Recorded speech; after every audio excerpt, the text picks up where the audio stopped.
Hello दोस्तों, आज हम अगले चैप्टर को पढ़ेंगे। मानचित्र चैप्टर नंबर 4 है। क्लास 6 का जियोग्राफी चैप्टर नंबर 4 है। पहला चैप्टर हमने सौरमंडल के बारे में पढ़ा था, दूसरा था ग्लोब के बारे में पढ़ा था, तीसरा हमने पृथ्वी की गतियाँ मतलब घूर्णन और परिक्रमण क्या होता है उसको हमने समझा था। आज हम पढ़ेंगे मैप क्या है, मानचित्र क्या है, इसको देखेंगे। चलिए शुरू करते हैं। ग्लोब में अध्ययन की कुछ सीमाएं होती हैं। जब हम पूरी पृथ्वी का अध्ययन करना चाहते हैं तब ग्लोब हमारे लिए काफ़ी उपयोगी साबित होता है। मानचित्र पृथ्वी की तरह या इसके एक भाग का पैमाने के माध्यम से चपटी सतह पर खींचा गया चित्र है। मानचित्र क्या है? तो मानचित्र पृथ्वी की सतह या इसके एक भाग का पैमाने के माध्यम से चपटी सतह पर खींचा गया एक चित्र है। जैसे कि आप मैप देख सकते हैं, हमारे पीछे भी लगा हुआ है। ये भारत का मैप है, हाँ इंडिया का मैप है। और यहाँ पर आप मैप लिखा हुआ है, यहाँ पर आप देख सकते हैं कि क्या होता है मैप। लेकिन जब हम पृथ्वी के केवल एक भाग जैसे अपने देश, राज्यों, जिलों, शहरों तथा गांवों के बारे में अध्ययन करना चाहते हैं तो यह हमारे लिए उतना उपयोगी साबित नहीं होता है। ऐसी स्थिति में हम मानचित्रों का उपयोग करते हैं। मानचित्रों का कब उपयोग करते हैं? जब हमको किसी राज्य या जिले मतलब या किसी देश को हमको देखना हो या पढ़ना हो, उसके बारे में जानना हो, तो हम मैप का यूज़ करते हैं वहाँ पर। कुछ मानचित्र एक छोटे क्षेत्र को एवं कुछ तथ्यों को दर्शाता है। दूसरे मानचित्र में एक बड़ी किताब की तरह तथ्य हो सकते हैं। जब बहुत से मानचित्रों को एक साथ रख दिया जाता है तब एक एटलस बन जाता है। जब बहुत सारे मानचित्रों को एक साथ रख दिया जाता है तो वह एटलस बन जाता है। एटलस विभिन्न प्रकारों तथा अलग अलग पैमाने से खींची गई मापों पर आधारित होता है। मानचित्रों से एक ग्लोब की अपेक्षा हमें ज़्यादा जानकारी प्राप्त होती है। मानचित्र विभिन्न प्रकार के होते हैं, जिनमें से कुछ को नीचे वर्णित किया गया है। चलिए देखते हैं। भौतिक मानचित्र फिजिकल मैप। पृथ्वी की प्राकृतिक आकृतियों जैसे पृथ्वी की प्राकृतिक आकृति क्या होता है, जैसे पर्वतों, पठारों, मैदानों, नदियों, महासागरों इत्यादि को दर्शाने वाले मानचित्रों को भौतिक या उच्चावच मानचित्र कहा जाता है। क्योंकि जैसे कि हम पर्वत, पठार, मैदान, यहाँ पर देखिए मैप में यहाँ पर कलरफुल मैप है, यहाँ पर दिखाया गया है। राजनीतिक मानचित्र किसे कहते हैं? तो राजनीतिक मानचित्र राज्यों, नगरों, शहरों तथा गांवों और विश्व के विभिन्न देशों व राज्यों तथा उनकी सीमाओं को दर्शाने वाले मानचित्र को राजनीतिक मानचित्र कहते हैं। यानी जो राज्य, नगर, शहर, गांव और विश्व में अनेक देशों को दर्शाता है, वहाँ विभिन्न देशों को दर्शाता है, राज्यों को दर्शाता है, उसे हम राजनीतिक मानचित्र कहते हैं। मानचित्र भी दो प्रकार का होता है, फिजिकल मैप और पॉलिटिकल मैप। हाँ, और थीमेटिकल मैप थर्ड है थीमेटिकल मैप। दो प्रकार ने, तीसरा प्रकार भी यहाँ पर है थीमेटिकल मैप। कुछ मानचित्र विशेष जानकारियाँ प्रदान करते हैं, जैसे सड़क मानचित्र, वर्षा मानचित्र, वन तथा उद्योग आदि के वितरण दर्शाने वाले मानचित्र इत्यादि। इस प्रकार के मानचित्र को थीमेटिकल मानचित्र कहा जाता है। इन मानचित्रों में दी गई सूचना के आधार पर उनका उचित नामकरण किया जाता है। मानचित्र के 3 घटक हैं, दूरी, दिशा और प्रतीक। मानचित्र के कुल कितने घटक हैं? मानचित्र के 3 घटक हैं, दूरी, दिशा और प्रतीक। दूरी, डिस्टेंस। मानचित्र छोटे पैमाने पर खींचे जाते हैं, लेकिन इसे इतनी सावधानी से छोटा किया जाता है ताकि स्थानों के बीच की दूरी वास्तविक रहे। स्थानों के बीच की दूरी क्या रहे? वास्तविक रहे।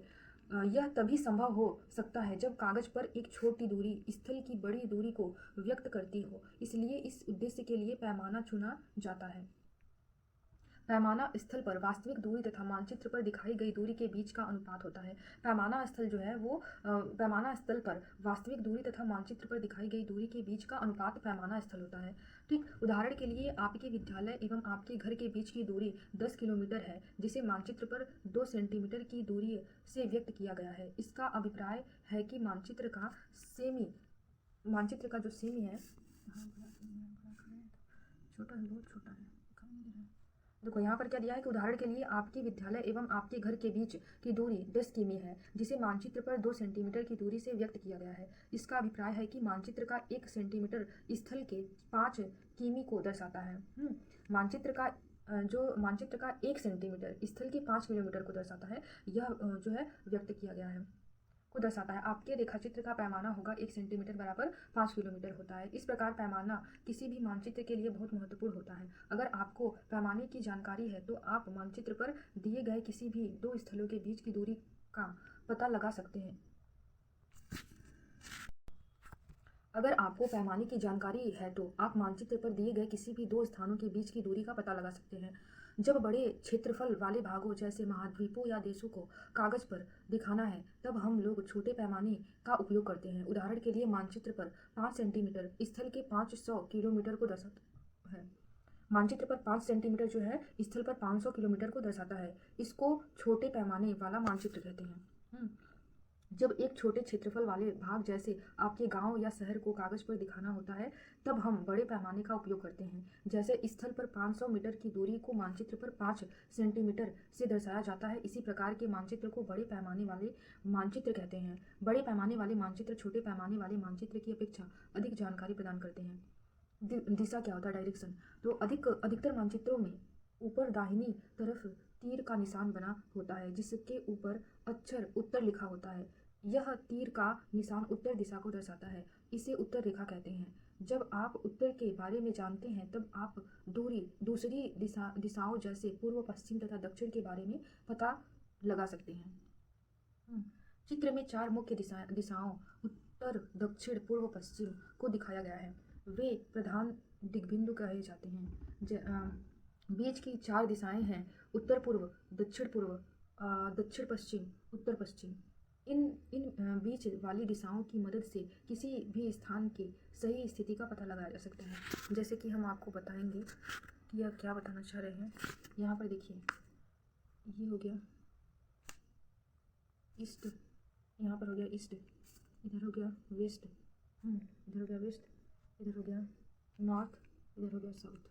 ठीक, ये जो हो गया ईस्ट वेस्ट, यहाँ पर ईस्ट वेस्ट नॉर्थ साउथ। अब ये जो होता है इन दोनों को मिलाकर यहाँ पर नॉर्थ ईस्ट हो जाएगा और इन दोनों को मिलाकर यहाँ पर जो हो जाएगा नॉर्थ वेस्ट हो जाएगा। ये वेस्ट है, ठीक, डब्लू है, वेस्ट है, और इधर इन दोनों को साउथ और वेस्ट हो जाएगा और इन साउथ और ईस्ट हो जाएगा। तो इस प्रकार जो है 4 मुख्य दिशा हो गए, ईस्ट वेस्ट नॉर्थ साउथ, और 4 उप दिशा हो गए जैसे north east north west, south east south east south west. तो ये जो है कुल 10 दिशा हो गए और एक ठो आकाश और 9वां आकाश हो गया, 10वां पाताल हो गया। कुल मिलाकर 10 दिशा एनसीईआरटी में दिया गया है।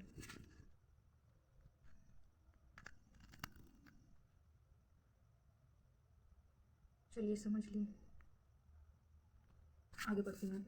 हम दिक्सूचक की सहायता से किसी स्थान की दिशा का पता लगा सकते हैं। यह एक यंत्र है जिसकी सहायता से मुख्य दिशाओं का पता लगाया जाता है। इसकी चुंबकीय सुई की दिशा हमेशा उत्तर दक्षिण दिशा होती है।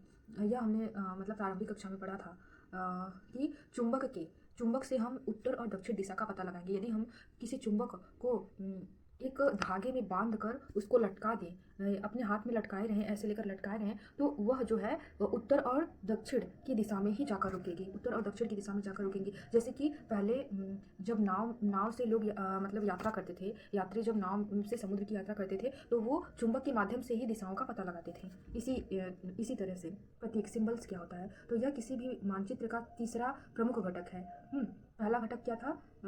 दूसरा तो था दिशा। हाँ, पहला क्या था? पहला दूरी था, डिस्टेंस, दूसरा दिशा हो गया, तीसरा हो गया प्रतीक सिंबल्स। यह किसी भी मानचित्र का तीसरा प्रमुख घटक है। किसी भी मानचित्र पर वास्तविक आकार एवं प्रकार में विभिन्न आकृतियों जैसे भवनों, सड़कों, पुलों, वृक्षों, रेल की पटरियाँ और कुएं हो गया को दिखाना संभव नहीं होता है। इसलिए वे निश्चित अक्षरों, छायाओं, रंगों, चित्रों तथा रेखाओं का उपयोग करके दर्शाया जाता है। ये प्रतीक कम स्थान में अधिक जानकारी प्रदान करते हैं। कम स्थान में जो है अधिक जानकारी प्रदान करते हैं। जैसे कि देखिए, आप नीचे देख सकते हैं, इन प्रतीकों के इस्तेमाल के द्वारा मानचित्र को आसानी से खींचा जा सकता है तथा इनका अध्ययन करना आसान होता है। अगर आप एक क्षेत्र की भाषा को नहीं जानते हैं तथा आप किसी से दिशाओं के बारे में नहीं पूछ सकते हैं, तब आप इन चिन्हों की सहायता के द्वारा मानचित्र से जानकारी प्राप्त कर सकते हैं। मानचित्रों की एक विश्वव्यापी भाषा होती है। मानचित्रों की जो है एक विश्वव्यापी भाषा होती है। मानचित्रों की एक विश्वव्यापी भाषा होती है। कहाँ गया? इन प्रतीकों को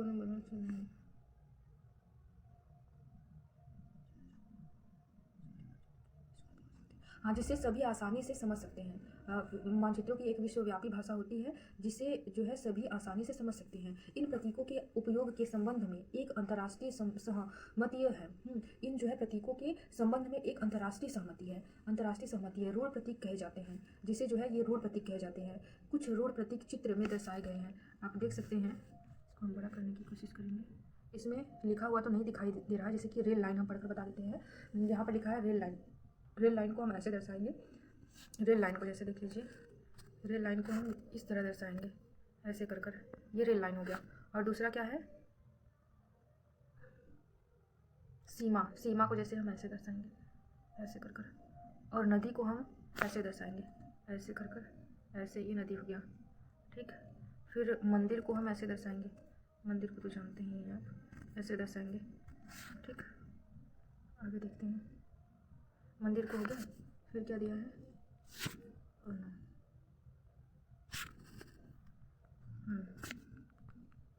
इसको छोटा करेंगे अब तो देखिएगा,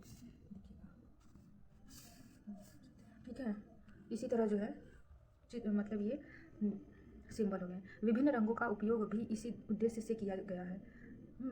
विभिन्न रंगों का उपयोग भी इसी उद्देश्य से किया जाता है। उदाहरण के लिए सामान्यतः नीले रंग का इस्तेमाल जलाशयों, भूरे रंग पर्वत, पीला रंग पठार और हरा रंग मैदान को दर्शाने के लिए किया जाता है। जैसे कि आप नीचे देख सकते हैं कि यूज़ किया गया है रेखा चित्र। स्केच क्या होता है, रेखा चित्र एक आरेखण है जो पैमाने पर आधारित न होकर याददाश्त और स्थानीय प्रेक्षण पर आधारित होता है। कभी कभी किसी क्षेत्र के एक कच्चे आरेखण की आवश्यकता वहाँ के एक स्थान को दूसरे स्थान के सापेक्ष दिखाने के लिए होता है। इसे रेखाचित्र मानचित्र कहा जाता है। इसे मतलब कि यहाँ पर देखिए स्केच क्या होता है, जैसे कि जब इंजीनियर अपना काम करते हैं, जब इंजीनियर जो हाउस इंजीनियर होते हैं, जैसे कोई घर बनाना हो तो पहले वो स्केच बनाएंगे, उस घर का स्केचिंग करेंगे, उसके बाद तो वो घर का निर्माण करेंगे। खाका क्या होता है, प्लान। पहले खाका तैयार करते हैं। जैसे मतलब कि मैंने पहले बताया कि जो इंजीनियर होते हैं पहले खाका तैयार करेंगे कि मानचित्र, एक तो स्केच होता है, पहले खाका उसका बनाएंगे कि हाँ घर को मतलब कि किचन कहाँ होगा, किचन क्या होगा, लैट्रिन, बाथरूम, या मतलब कि ये सब रूम वगैरह कहाँ कहाँ क्या क्या चीज़ होगा। देखिए यहाँ पर जैसे मानचित्र, यहाँ पर प्लान में या फिर खाका में आप देख सकते हैं कि बालकनी किधर होगा। मतलब कि ये सब खाका पहले से तैयार किया जाता है। एक छोटे क्षेत्र का बड़े पैमाने पर खींचा गया रेखा चित्र खाका कहा जाता है। एक छोटे क्षेत्र का बड़े पैमाने पर खींचा गया चित्र क्या कहलाता है, खाका कहा जाता है। एक बड़े पैमाने वाले मानचित्र से हमें बहुत सी जानकारियाँ प्राप्त होती हैं, लेकिन कुछ ऐसी चीज़ें होती हैं जिन्हें हम कभी कभी जानना चाहते हैं, जैसे किसी कमरे की लंबाई एवं चौड़ाई, जिसे मानचित्र में नहीं दिखाया जा सकता है। उस समय हम लोग बड़े पैमाने वाला एक रेखा चित्र खींच सकते हैं, जिसे खाका कहा जाता है। अब समझ में आया कि खाका किसे कहते हैं। क्या बताना चाह रहे थे हम, कि वही बताना चाह रहे थे जो इसमें दिया है। नेक्स्ट चैप्टर है पृथ्वी के प्रमुख परिमंडल। तो हमने पहले चैप्टर में क्या पढ़ा था, मानचित्र के बारे में पढ़ा था। पहला चैप्टर हमारा मानचित्र, सॉरी ये तो चौथा चैप्टर था। पहला चैप्टर हमारा क्या था, सौरमंडल था। हमने सौरमंडल के बारे अध्ययन किया था, सौरमंडल के बारे में अध्ययन किया था। दूसरा ग्लोब था, ग्लोब में अक्षांश और देशांतर रेखाओं को हमने समझा। तीसरा क्या था, पृथ्वी की गतियाँ, घूर्णन और परिक्रमण गति के बारे में हमने जाना था। और चौथा चैप्टर तो मानचित्र था जो हमने आज पढ़ा है। अब हम नेक्स्ट वीडियो में पृथ्वी के प्रमुख परिमंडल के बारे में विस्तार से अध्ययन करेंगे। यदि आप लोगों को यह वीडियो पसंद आती हो तो लाइक, सब्सक्राइब और शेयर जरूर कीजिएगा। थैंक यू दोस्तों।